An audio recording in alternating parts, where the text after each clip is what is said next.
Mukunda jewellery direct factory rates, no making charges. 2026 June 3 నుంచి Germany మీదుగా ప్రయాణించే భారతీయులకు ఒక అదిరిపోయే వార్త.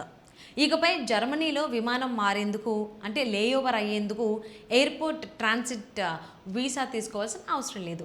ఫ్రాంక్ఫర్ట్, మ్యూనిచ్ ఎయిర్పోర్ట్లలో విమానాలు మారే ప్రయాణికులకు ఈ కొత్త నిబంధన ఎంతో ఊరటనిస్తుంది. అయితే ఇది కేవలం ఇంటర్నేషనల్ ట్రాన్సిట్ జోన్లలో ఉండేవారికి మాత్రమే వర్తిస్తుంది.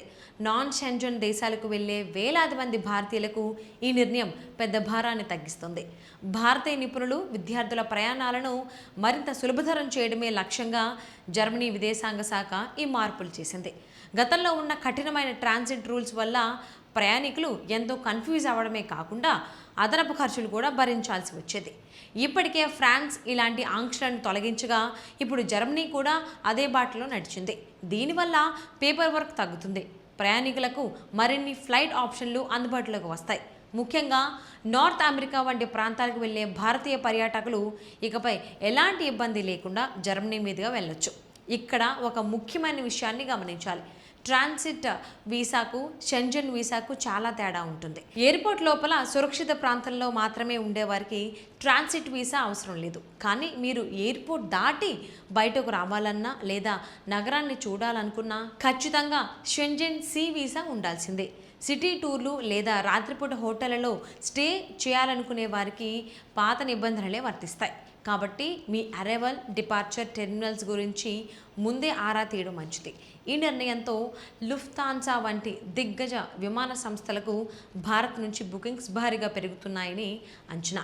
విమాన సంస్థల మధ్య పోటీ పెరగడం వల్ల పాపులర్ రూట్లలో టికెట్ ధరలు కూడా తగ్గే అవకాశం ఉంది.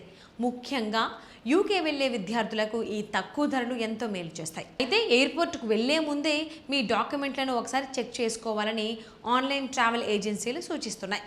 మీరు వెళ్లే చివరి దేశానికి సంబంధించిన వీసా వ్యాలిడిటీని కూడా సరిచూసుకోవడం మర్చిపోద్దు. మీరు వెళ్లే చివరి దేశానికి సంబంధించిన ఎంట్రీ పర్మిట్లను కూడా విమాన సంస్థలు ఖచ్చితంగా తనిఖీ చేస్తాయి. ట్రాన్సిట్ వీసా లేకపోయినా మీ దగ్గర వ్యాలిడ్ ఆన్వర్డ్ పాస్ ఉండాలి.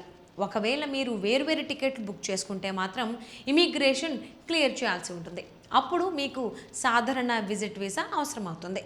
మీ ప్రయాణ వివరాలకు ఐటినరీకి సంబంధించిన ఫిజికల్ కాపీలను దగ్గరుంచుకోవడం ఉత్తమమని నిపుణులు సూచిస్తున్నారు. భారత్, జర్మనీ మధ్య ప్రయాణ సంబంధాల్లో ఇది ఒక కొత్త అధ్యాయం. అంతర్జాతీయ ప్రయాణాలు చేసే భారతీయులకు ఉన్న ఒక పెద్ద అడ్డంకి ఇప్పుడు తొలగిపోయింది. వివిధ దేశాలు ఎంట్రీ ప్రాసెస్లను సులభతరం చేస్తుండటంతో భారత్ పాస్పోర్ట్ హోల్డర్లకు గ్లోబల్ మొబిలిటీ పెరుగుతోంది.